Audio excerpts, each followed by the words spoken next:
For all his meticulous planning, the ruthless attorney, the concealed offshore funds, and the savage prenup meant to leave Audrey destitute, Russell Sterling had overlooked a single, catastrophic variable: his father-in-law. While Russell had spent the previous evening toasting his own brilliance with Dom Perignon, convinced he could easily discard the woman who had stood by him for a decade, he had dismissed the old man as a simple retired mechanic from Ohio. That assumption crumbled at 9 a.m.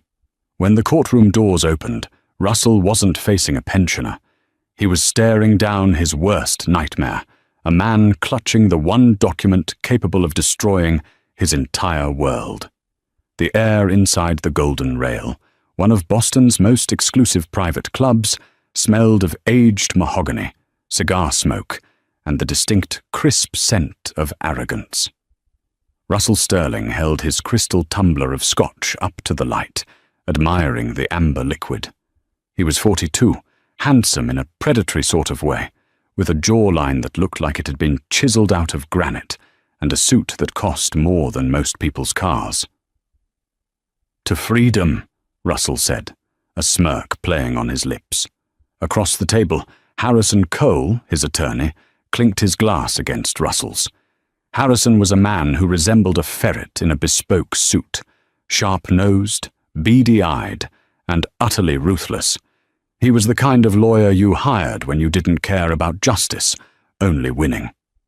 "To total and complete exoneration," Harrison corrected, taking a sip. "And to the Obsidian Trust remaining. Strictly hypothetical." Russell laughed, a loud, barking sound that caused a few heads to turn. "She has no idea, Harrison. Audrey thinks I'm worth maybe $5 million on paper. She doesn't know about the holdings in the Caymans. She doesn't know about the shell company in Delaware. And she certainly doesn't know that the house she's sleeping in tonight is already sold to a private LLC, controlled by, well, me." "It's a masterclass, Russell," Harrison said, leaning back. "Honestly, usually, the wives have a sense. They hire a PI. They dig through the trash.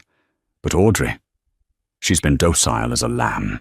She signed the prenup back in 2014 without even reading the rider clauses. Tomorrow is just a formality. We go in, Judge DeSalvo stamps the decree, and you walk out a single man with your fortune intact. We give her the Volvo and maybe 10 grand for relocation assistance. It's brutal, but hey, that's business." Russell checked his watch. It was a Patek Philippe, another asset he'd conveniently lost in a poker game to his brother last month, only to have his brother hold it for him until the divorce finalized. "She's weak," Russell muttered, his eyes narrowing. "That's her problem. She's always been weak, just like that old man of hers. What was he? A shift manager at a tire plant in Akron? Pathetic." Russell pulled out his phone, a text message from Jessica, his assistant, and the woman waiting for him in a condo downtown, lit up the screen. "Is it done yet?" "I have the champagne on ice." Russell typed back, 12 hours, baby. Then we own the city."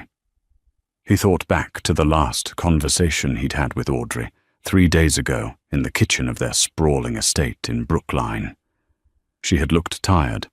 Her blonde hair, usually kept neat, was pulled back in a fraying, messy bun.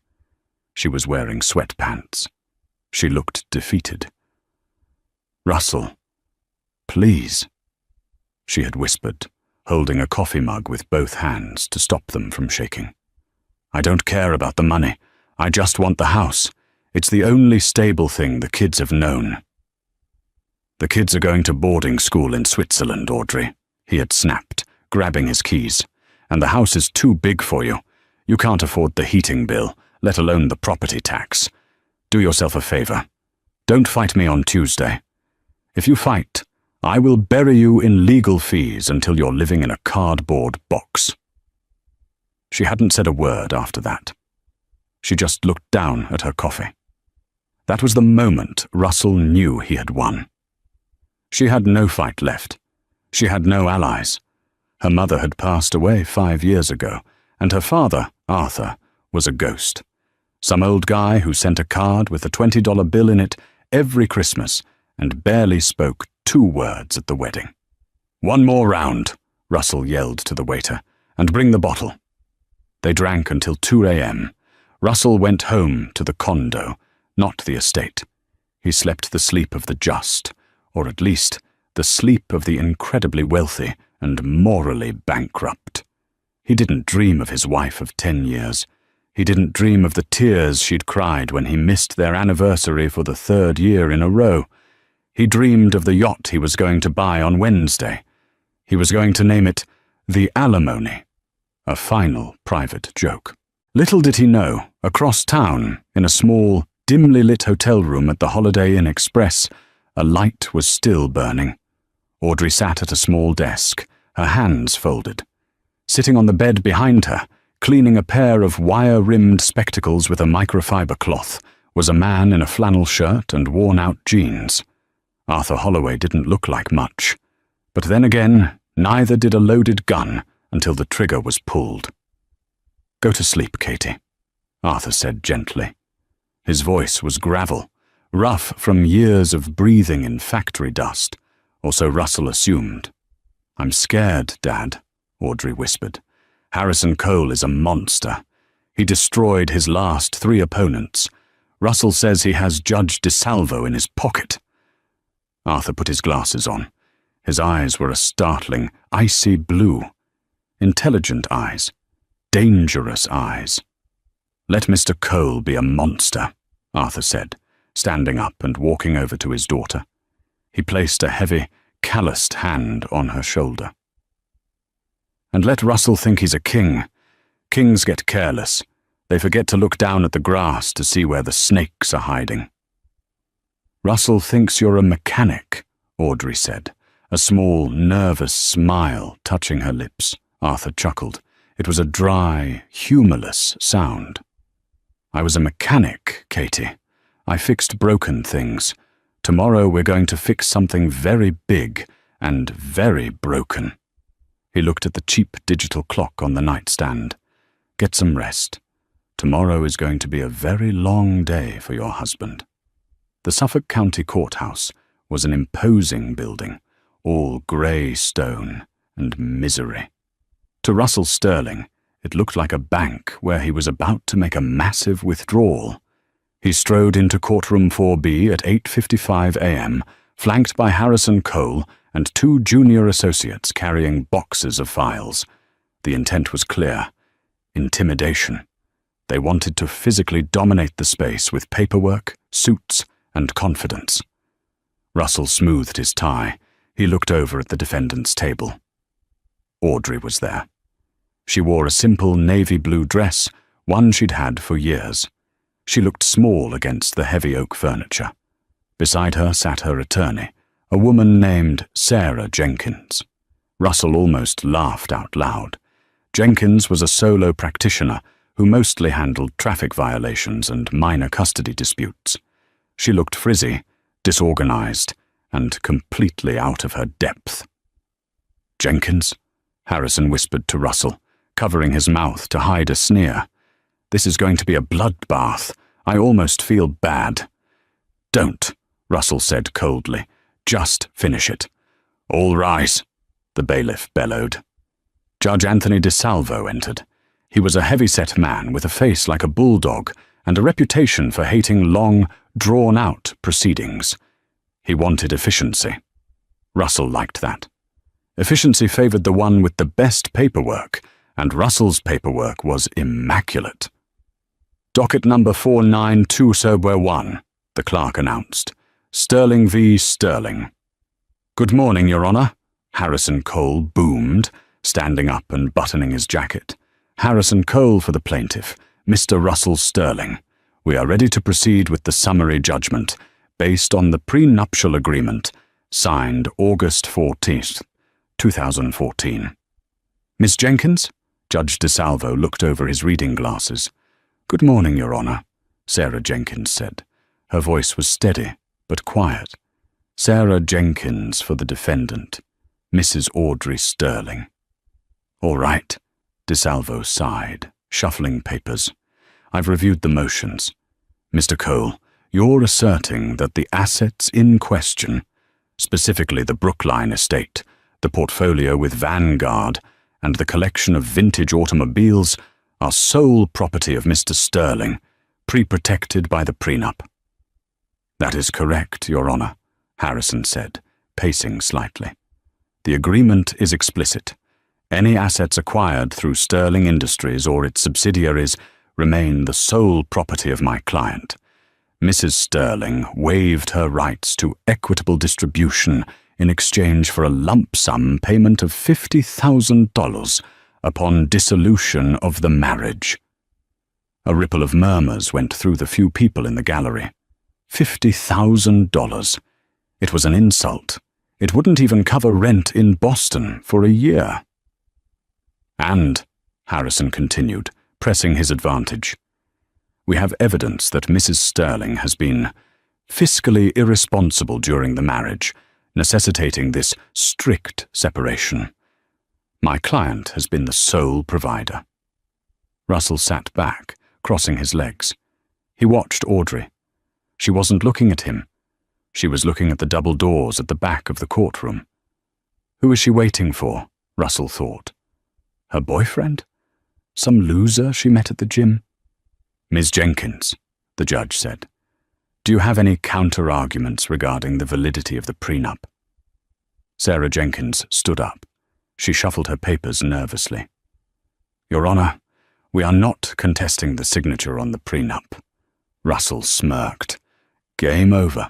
However, Jenkins continued, we are contesting the completeness of the financial disclosure provided by Mr. Sterling at the time of signing, and indeed, the financial disclosure provided to this court today. Harrison Cole laughed, a short, dismissive sound. Objection, Your Honor. This is a fishing expedition. We have provided over 4,000 pages of financial documents. Mr. Sterling's life is an open book. Your Honor, Jenkins said, we believe there are significant assets, totaling in the mid-8 figures, that have been deliberately concealed through a network of shell companies in the Cayman Islands and Nevis. That is a lie, Russell blurted out, standing up. Sit down, Mr. Sterling, Judge DeSalvo barked. He looked at Jenkins. That is a serious accusation, Counselor.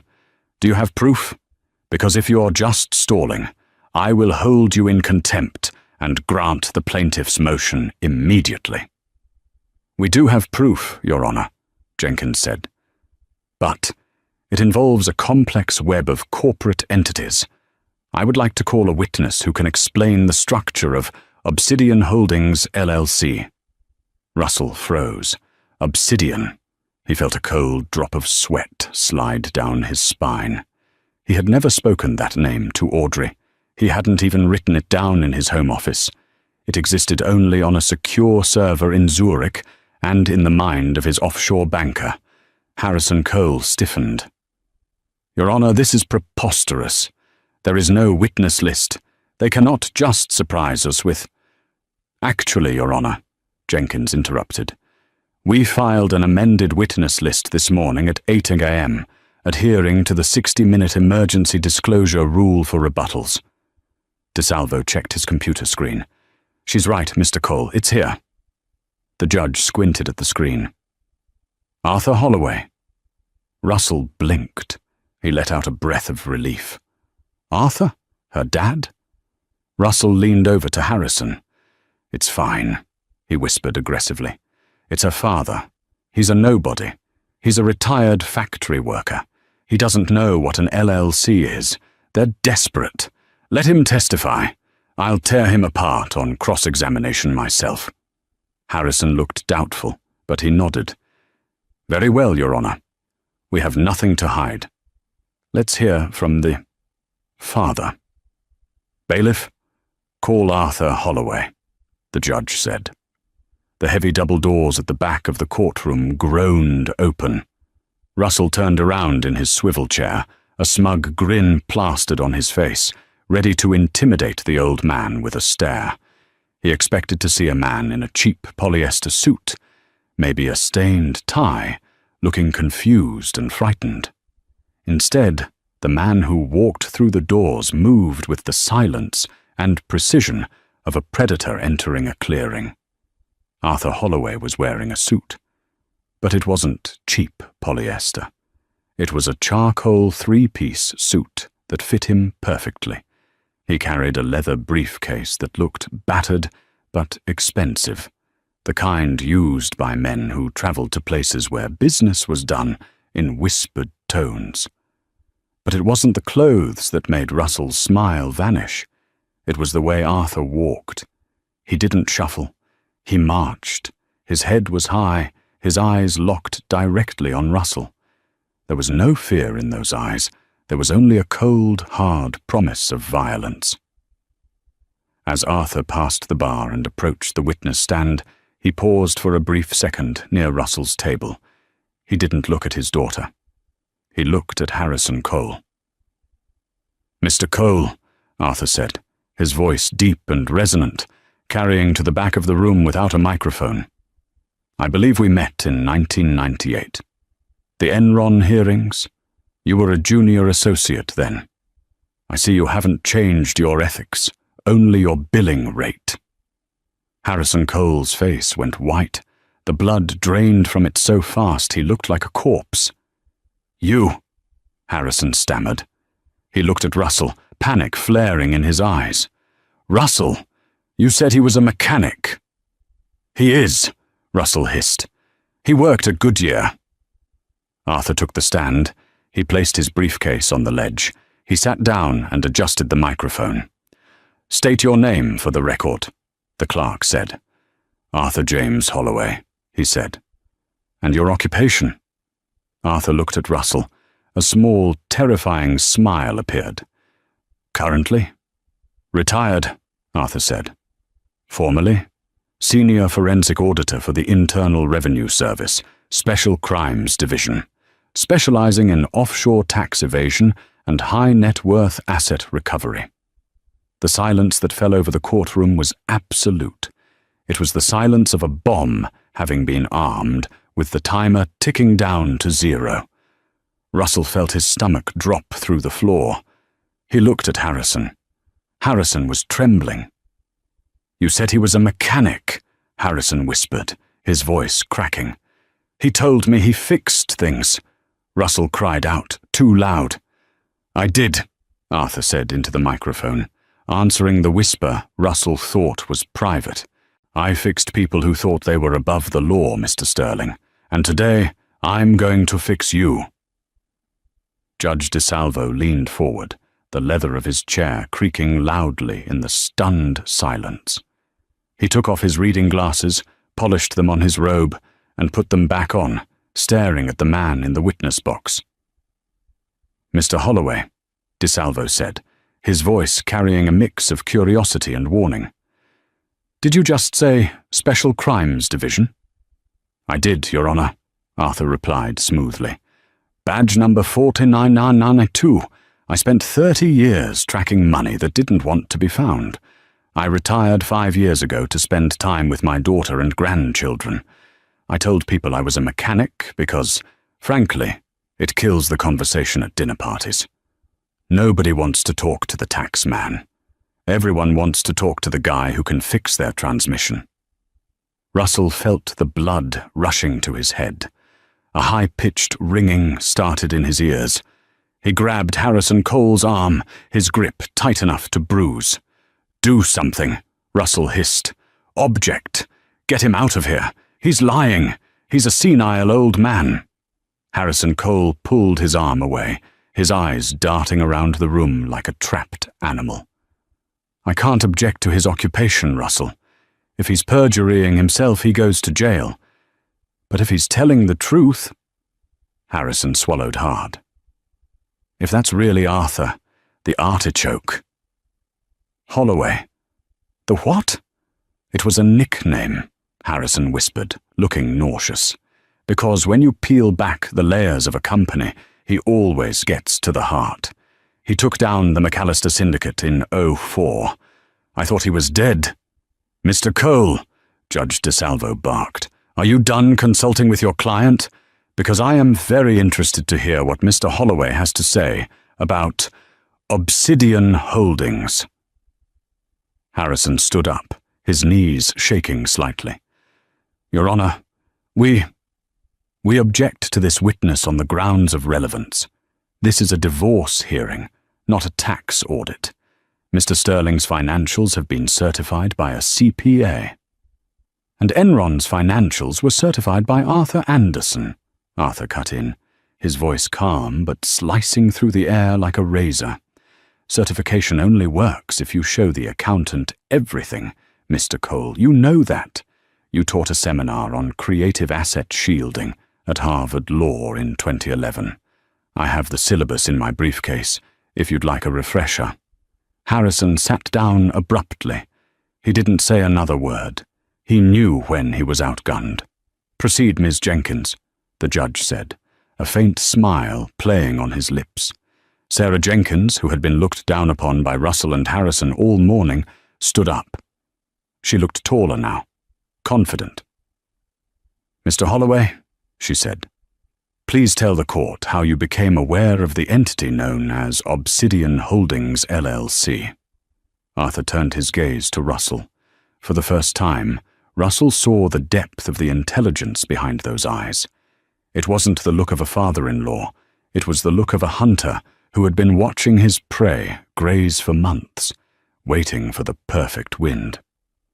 "Russell has always considered me a simpleton," Arthur began. "For 10 years I've sat at his Thanksgiving table. I've listened to him explain basic economics to me as if I were a child. I've watched him buy cars worth more than my pension. And I never said a word. I played the part. The blue-collar dad from Ohio." Arthur paused, opening his briefcase. The click of the latches echoed like gunshots. "But Russell made a mistake. He assumed that because I was quiet, I wasn't listening. And he assumed that because I lived in a small house, I didn't have resources." Arthur pulled out a thick stack of documents, bound with a red clip. "6 months ago, Audrey called me crying," Arthur continued. "She said Russell was going to leave her. She said he had been threatening her, telling her she would end up with nothing. That triggered an instinct in me, Your Honor. So I made a few calls to old colleagues in Zurich and the Caymans. I didn't break any laws. I simply followed the digital exhaust." "Digital exhaust?" Judge DeSalvo asked. "Rich men like Russell are arrogant," Arthur said, pulling a single sheet of paper from the stack. "They think the internet is anonymous. It isn't. On January 14th of this year, Russell accessed a secure server in Nevis. He did it from the IP address of his home in Brookline. He used a VPN, of course. Ghost VPN. Very popular, but he made one critical error." Arthur held up the paper. "He paid for the VPN subscription using his corporate credit card, the one registered to Sterling Industries. And he used his personal email, rsterling82@gmail.com, as the recovery address for the offshore account. Russell felt like he couldn't breathe. The room was spinning. The recovery email. He had set it up late one night, drunk on scotch, thinking, I'll never need this. But just in case I forget the password. Once I had the email linkage, Arthur said. It was a matter of public record requests in Nevis regarding the registered agent. The agent is a man named Lars Vonderhaar. Mr. Vonderhaar is a known facilitator for shell companies. And guess who is the sole beneficiary of the trust managed by Mr. Vonderhaar? Arthur looked directly at Russell. Russell Sterling. Lies, Russell screamed. He couldn't help it. The walls were closing in. He jumped up, knocking his expensive chair over. This is illegal. You hacked me. You hacked my computer. Sit down, Mr. Sterling, or I will have you shackled, Judge DeSalvo roared. The gavel banged down, shaking the bench. "Mr. Holloway, do you have physical proof of the assets within this Obsidian Holdings?" "I do," Arthur said. "Ms. Jenkins, if you would." Sarah Jenkins walked to the center of the room and set up a projector. She plugged in a laptop. "Part 4 begins now," Arthur said softly to himself. A spreadsheet appeared on the white projection screen. It was complex, filled with routing numbers, swift codes, and transaction IDs. To the layman, it looked like gibberish. To a financial judge and a tax lawyer, it looked like a confession. "What are we looking at?" Judge DeSalvo asked, leaning forward, squinting. Arthur pointed a laser pointer at the screen. The red dot danced over a column of numbers. "This, Your Honor, is a transaction log from Sterling Industries' main operating account in Boston. Note the dates: November 3rd, December 12th, January 4th. Large withdrawals: $250,000, $500,000, $1.2 million. They are labeled in the corporate ledger as consulting fees, paid to a vendor called Global Strategic Solutions." "I have consultants," Russell yelled, though his voice was weaker now. "We were expanding into Asia."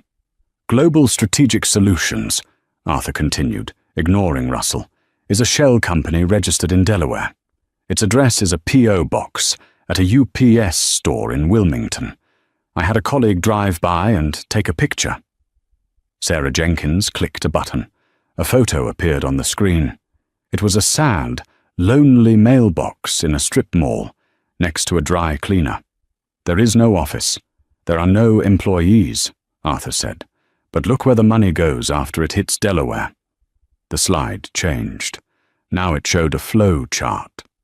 From Delaware, the funds are wire transferred within 24 hours to a bank in Liechtenstein. The account holder is Obsidian Holdings. And from there, it sits, accruing interest, waiting for the divorce to be finalized. Arthur turned to the judge. "Your Honor, the total amount transferred into Obsidian Holdings over the last 18 months is $14,300,000. This money was siphoned directly from the marital assets. It is community property. Russell stole it from his wife, and he tried to hide it from this court." Harrison Cole had his face in his hands. He was no longer taking notes. He was likely calculating how much malpractice insurance he had. "Mr. Cole," Judge DeSalvo said, his voice dangerously quiet. "Did you know about this?" Harrison shot up. "No, Your Honor, absolutely not. My client assured me that the financial disclosures were complete. I relied on his sworn affidavit. If these allegations are true, I have been defrauded by my own client." "You coward!" Russell shouted at his lawyer. "You told me how to do it. You said, 'Get it out of the country before she files.'" The courtroom gasped. Russell clamped his hand over his mouth instantly, his eyes widening in horror. He realized what he had just done. In his anger, in his panic, he had just confessed. Judge DeSalvo stared at Russell. The judge didn't look angry anymore. He looked disappointed. And that was worse. "Let the record show," the judge said, speaking slowly into his microphone, "that the plaintiff has just admitted to transferring assets to avoid equitable distribution." I didn't mean," Russell stammered. "But we aren't done, Your Honor," Arthur interrupted, "because the money isn't just about the divorce. This is where it gets interesting." Arthur picked up another document from his briefcase. This one looked older. It was yellowed at the edges.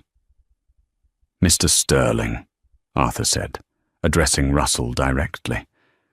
"You remember the prenup, don't you? The one you waved in my daughter's face?" "The prenup is ironclad," Russell muttered, trying to regain some ground. "She gets nothing." "Ms. Jenkins," Arthur said, "page 14, clause 7b. Sarah Jenkins handed a copy of the prenup to the judge. "Clause 7b, Sarah read aloud. "Material breach and penalty.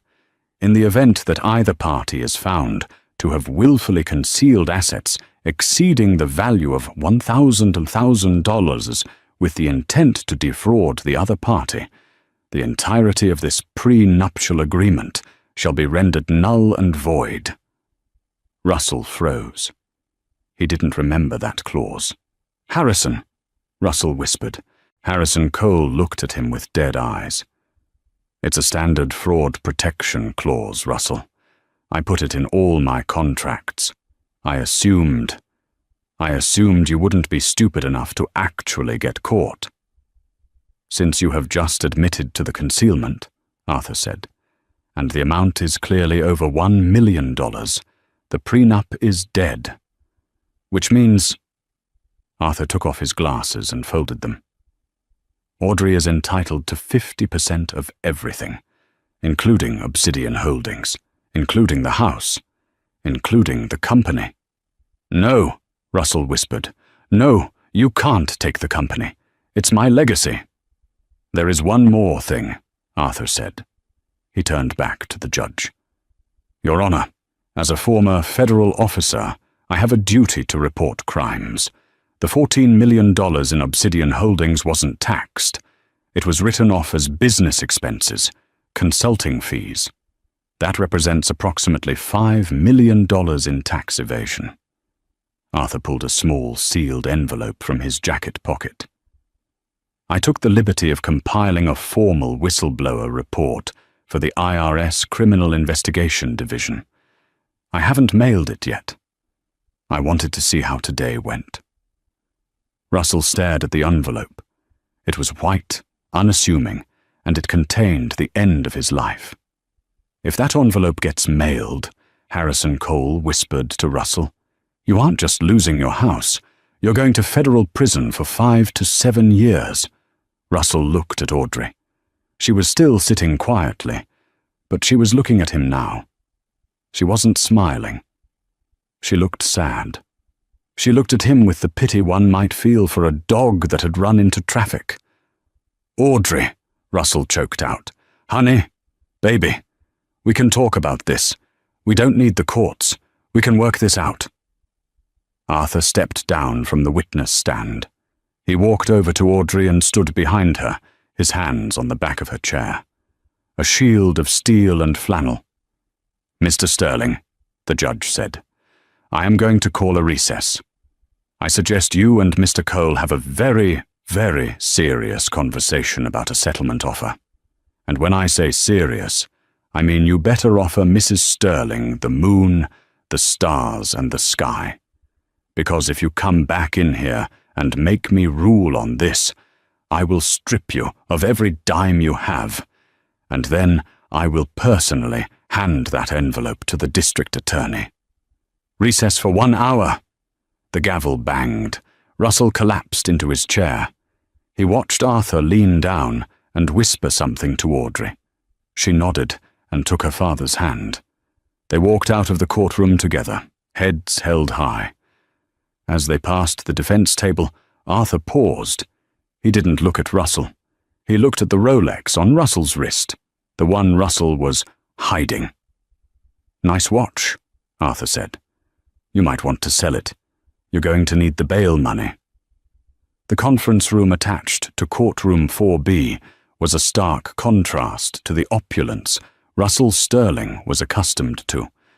It was a windowless box with scuffed beige walls, a water cooler that hummed aggressively, and a laminate table that wobbled if you leaned on it too hard.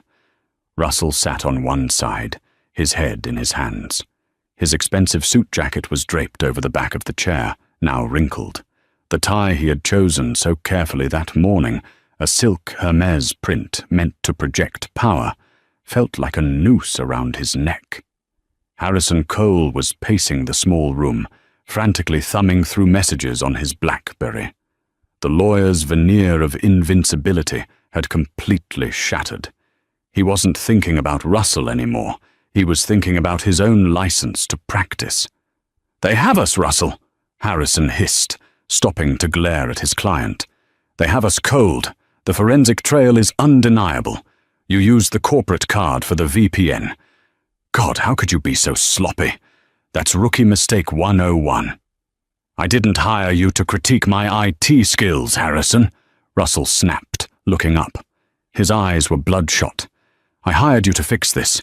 Make it go away. I can't fix fraud, Russell. Harrison kept his voice, low but intense. This isn't a parking ticket. You admitted in open court that you moved the money.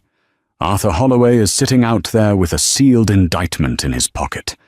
If that envelope hits the mail, the IRS freezes everything. The company accounts, your personal accounts, even the cash in your wallet. You won't be able to buy a pack of gum, let alone pay me. The door opened. Russell flinched.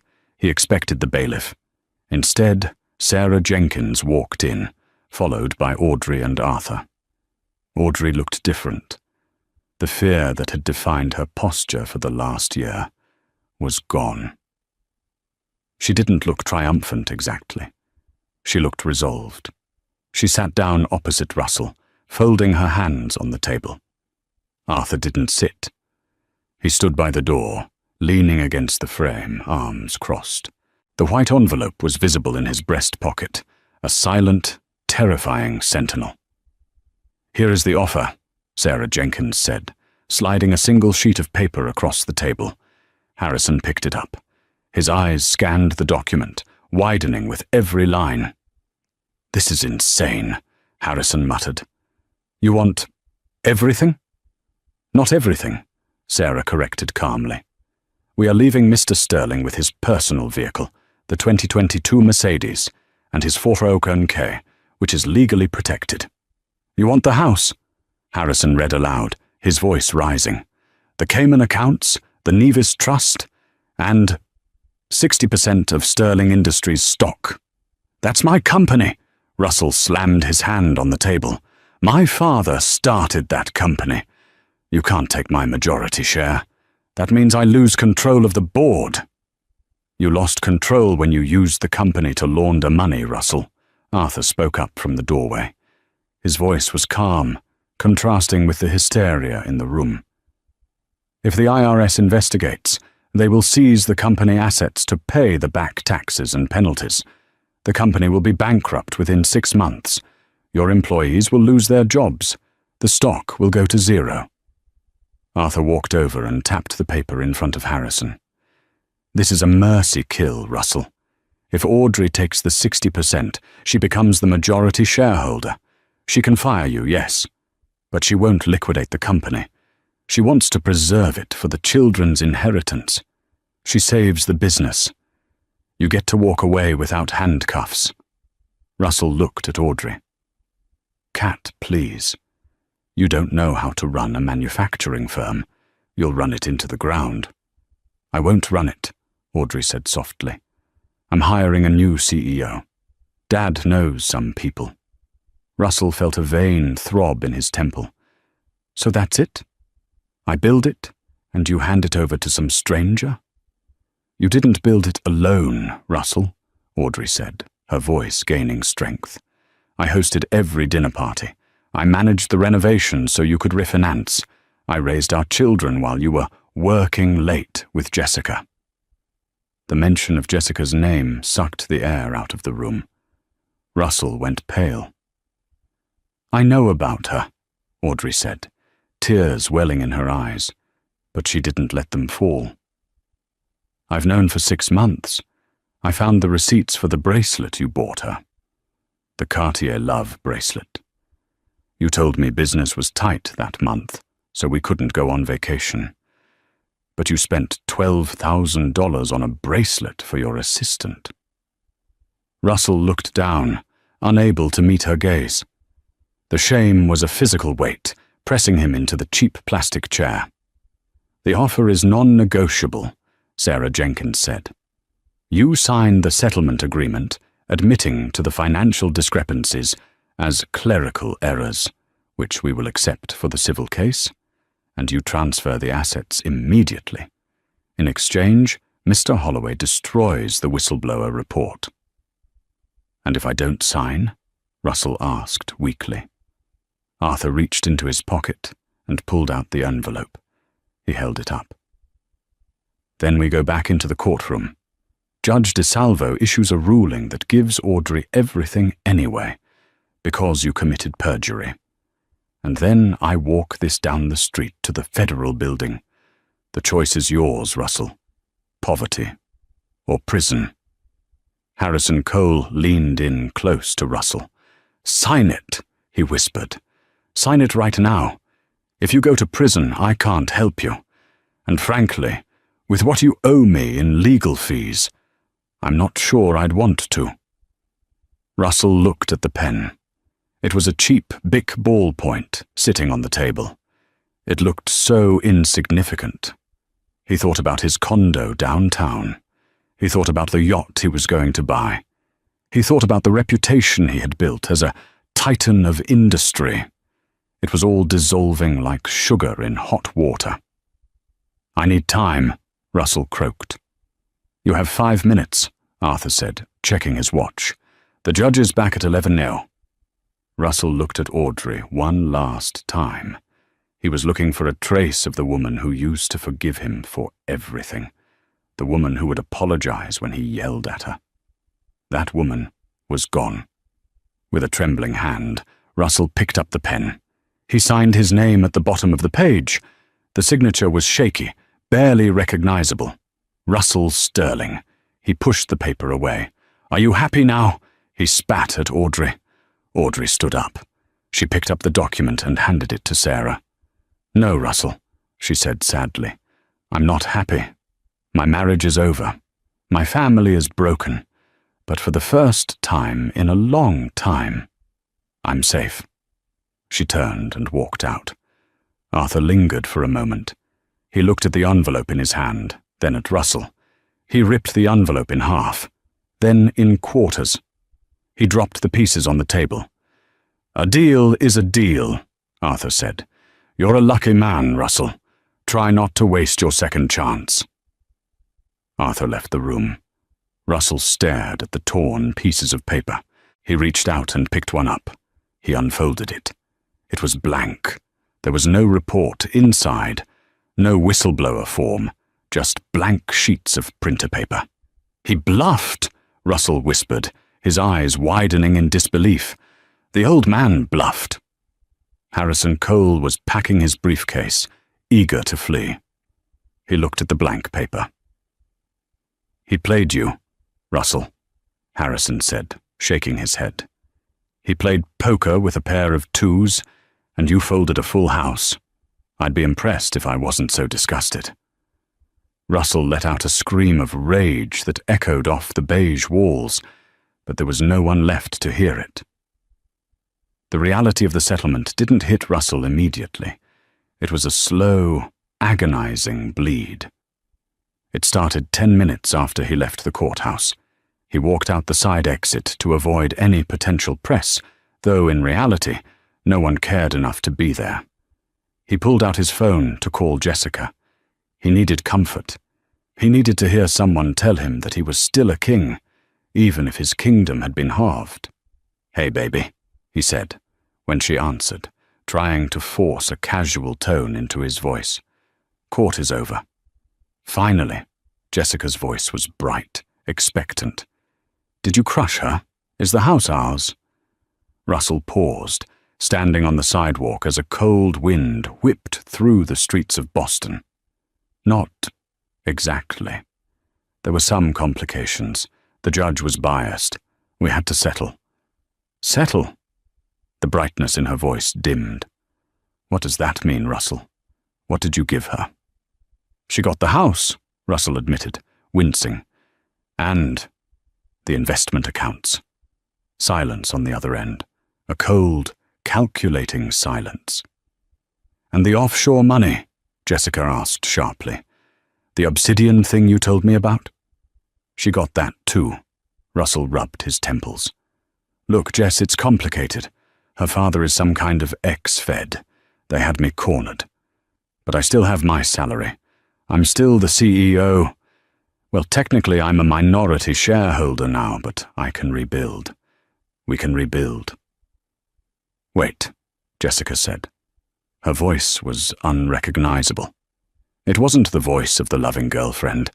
It was the voice of a transaction failing.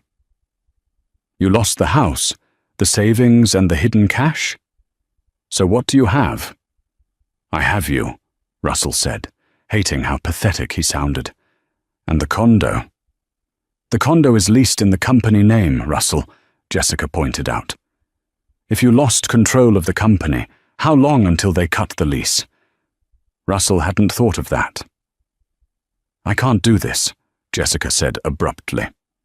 I'm not doing the rebuilding phase. I signed up for the enjoying the spoils phase. I'm sorry, Russell. Don't come to the condo tonight. I'll have my things moved out by 5 and worst. Jessica! Jess! Click. She hung up. Just like that. 2 years of love, gone the moment the balance sheet turned red. Russell stood on the corner of Tremont Street, holding a phone that felt like a brick. He walked to his car. At least he still had the Mercedes. He unlocked the door and sank into the leather seat. It smelled of new car and stale cologne. He started the engine, but before he could put it in drive, his phone pinged. An email notification. From HR Dept, Sterling Industries. Subject, Notice of Special Board Meeting. Dear Mr. Sterling, per the request of the new majority shareholder, a mandatory Board of Directors meeting has been scheduled for tomorrow at 9 a.m. The sole agenda item is Executive Leadership Restructuring. Your attendance is required. Restructuring, Russell muttered. That was corporate speak for, you're fired. He drove. He didn't know where he was going. He couldn't go to the estate in Brookline. That was Audrey's now. He couldn't go to the condo. Jessica was packing. He instinctively drove toward the Golden Rail. He needed a drink. He needed to be around men who respected him, men who didn't know he was a failure. He pulled up to the valet. The young attendant, a kid named Leo, who Russell usually tipped well, opened the door. Good afternoon, Mr. Sterling. Rough day? You have no idea, Leo, Russell grunted, tossing him the keys. Keep it close. He walked into the club. The mahogany, the smoke, the scent of money. It was all there. He sat at the bar. Macallan 25, Russell ordered. The bartender, a man named Thomas, who had served Russell for a decade, hesitated. He looked uncomfortable. Mr. Sterling, Thomas said quietly, I'm afraid your membership has been flagged. Flagged? Russell laughed incredulously. I pay my dues annually. $50,000 a year. What are you talking about? It's not the dues, sir. Thomas leaned in, lowering his voice to a whisper. The bylaws committee met an hour ago. Apparently, news of the court proceedings leaked. Specifically, the admission of fraud. Russell's blood ran cold. Harrison. It had to be Harrison. That snake was distancing himself by spreading the news first, painting himself as the victim of a lying client. The club has a strict morality clause regarding financial crimes, Thomas said apologetically. They've suspended your privileges pending a formal review. I can't serve you, sir. Heads were turning. Men Russell had played golf with, men he had done deals with, were looking at him. They weren't looking with admiration anymore. They were looking with that specific mix of curiosity and disgust reserved for the contagious. Russell stood up. His legs felt weak. Fine, he snarled, trying to salvage a shred of dignity. This place has gone downhill anyway. He stormed out. He waited for his car, tapping his foot, feeling the eyes of the valet on him. When the Mercedes pulled up, Russell ripped the door open. He drove aimlessly for hours. As the sun set, turning the Boston skyline into a silhouette of jagged teeth, Russell realized he had nowhere to go. He checked his bank account on his phone. The joint accounts had been frozen by the court order pending transfer. His personal account had 4,200 sotolos in it. That was it. That was the sum total of Russell Sterling's life. He pulled into the parking lot of a motel off I-93. It wasn't the Holiday Inn Express where Audrey had stayed. It was worse. The neon sign buzzed with a dying E. He paid cash for a room. The room smelled of cigarettes and mildew. Russell sat on the edge of the sagging mattress. He loosened his tie, the Heiress tie that cost more than a week's stay at this motel. He put his head in his hands, and for the first time in 30 years, Russell Sterling cried. He didn't cry for Audrey. He didn't cry for his children. He cried for himself. He cried for the yacht he would never own. He cried for the reflection in the mirror that he could no longer stand to look at. But the night wasn't over. At 11:30 p.m., a knock came at the door. Russell wiped his eyes. Room service? No, this place didn't have room service. He walked to the door and opened it. Standing there were two men in cheap suits. They weren't police. They weren't IRS agents. "Russell Sterling?" the taller one asked. "Yes?" "My name is Mr. Gaint," the man said. "We represent the investors from the Nevis Trust, the Obsidian account." Russell's heart stopped. The investors. He had told them their money was safe. He had told them he was the master of the shell game. "We heard there was a transfer of ownership," Mr. Gaint said, stepping into the room without being invited. "Our clients are very private people, Mr. Sterling. They don't like their funds being part of a Boston divorce settlement. They certainly don't like their names being on a spreadsheet in a public courtroom." I can explain," Russell stammered, backing up until his legs hit the bed. "No need to explain," the man said, closing the door behind him. "We're just here to discuss the repayment schedule, because you owe our clients $4 million, and unlike the bank, we don't charge interest." The man smiled, but it didn't reach his eyes. "We charge in other ways." 1 year had passed since the night the handcuffs clicked shut on Beatrice Harrington's wrists. The autumn wind swept across the Hamptons, but it no longer whistled through the iron bars of a locked gate. The intimidating 10-foot perimeter fence of the Harrington estate was gone. In its place stood a welcoming wooden archway, and the gravel driveway, once reserved for limousines and silence, was now filled with the bright yellow of school buses. Sarah Blackwood stepped out of her town car. She paused, taking a deep breath of the crisp air.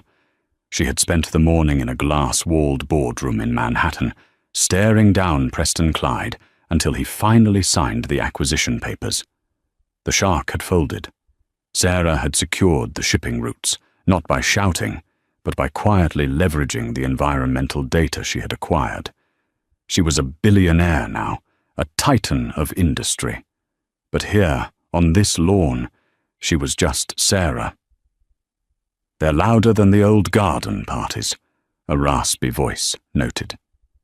Arthur Sterling sat on the veranda in his wheelchair, a tartan blanket over his knees. "And significantly less boring?" Sarah smiled, walking up the steps to join him. "The Marianne Blackwood Center for the Arts is officially at capacity, Arthur. We have 200 kids from the city here today. Painting, music, coding. They're breathing fresh air for the first time in their lives." "You could have sold this land for a fortune," Arthur reminded her, though his eyes twinkled with pride. "I have a fortune," Sarah said simply. "I wanted a home." Above the front door, the Harrington crest had been chiseled away. In its place was a simple plaque dedicated to Sarah's mother. The house that had been a monument to greed was now a sanctuary. Suddenly, a commotion near the fountain caught Sarah's eye. A young boy, maybe 7 years old, was running with a violin case. He tripped over his own shoelaces and went sprawling onto the pavement. The case clattered loudly. The boy froze. He curled into himself, flinching, waiting for the shouting to start. It was a reaction Sarah knew too well. It was the same way she had flinched when the vase shattered a year ago. Sarah didn't hesitate. She walked over and knelt on the pavement, ruining the knees of her tailored trousers. "Hey," she whispered. "Are you okay?" The boy looked up, terrifying tears in his eyes. "I fell. I'm sorry. I'm sorry." "It's okay," Sarah said, her voice steady and warm. "In this house, we don't get in trouble for accidents. We just pick ourselves up." She tied his shoelaces for him. "Go on. Make some music." The boy beamed, the fear vanishing, and ran off. Arthur watched her return to the porch. "You know, I received a letter from Bedford Hills Correctional Facility today." Sarah's expression hardened slightly. "Beatrice?" "She claims she's a political prisoner," Arthur sighed. "She's still writing letters to the governor, demanding a pardon. She refuses to work in the laundry room because the detergent ruins her hands." "Let her write," Sarah said. "She has 3 years to think about it." "And Russell?" "He's in Jersey City," Arthur reported. "He lost the car wash job. He's delivering food for DoorDash on a bicycle now. Apparently, he got a bad review yesterday for eating a customer's fries." Sarah let out a short, sharp laugh. "Reality is a tough teacher. You conquered them, Sarah. You took their castle." "No," Sarah corrected him, looking at her grandmother, Martha, who was sitting on a bench reading to a group of toddlers. "I didn't take their castle. I just opened the doors." Martha looked up and waved. She looked 10 years younger, her heart condition managed by the best doctors money could buy. She had told Sarah once that the Blackwood name was a fire, but Sarah hadn't been burned. She had used the fire to keep others warm. Sarah looked at the house. It wasn't scary anymore. It wasn't a symbol of her oppression. It was just a building, filled with noise and life and messy, beautiful potential. The maid who had been thrown out into the rain had returned as the owner, but she hadn't become a Harrington. She had remained a Bennett. "Come on, Arthur," Sarah said, grabbing the handles of his wheelchair. "Let's go inside. I think the kids are putting on a concert, and I don't want to miss the opening act." And that is the story of Sarah Blackwood. It serves as a powerful reminder that true nobility isn't defined by your lineage or your bank account, but by how you treat people when you think you have nothing to lose. The Harringtons had everything: money, status, power, and they lost it all because they lacked basic humanity. Sarah had nothing but her dignity, and it turned out to be the most valuable asset of all. She proved that you can walk through the fire of revenge without getting burned, as long as you remember who you are. The Harringtons built walls to keep people out. Sarah built tables to invite people in. That is the only legacy that matters. What an incredible journey, from the service entrance to the boardroom. What do you think? Did Russell deserve a harsher punishment? Or is delivering lukewarm fries in the rain the ultimate justice for a man who used to mock the working class? Let me know your thoughts in the comments below. I love reading your theories. If you enjoyed this story of justice served cold, please smash that like button. It really helps the channel grow. And if you haven't already, hit subscribe and turn on notifications. We have a massive story coming next week about a groom who exposed his bride's secrets at the altar. You do not want to miss the drama. Thanks for watching. Stay kind, and remember, be careful who you step on today. They might be your boss tomorrow. See you in the next video.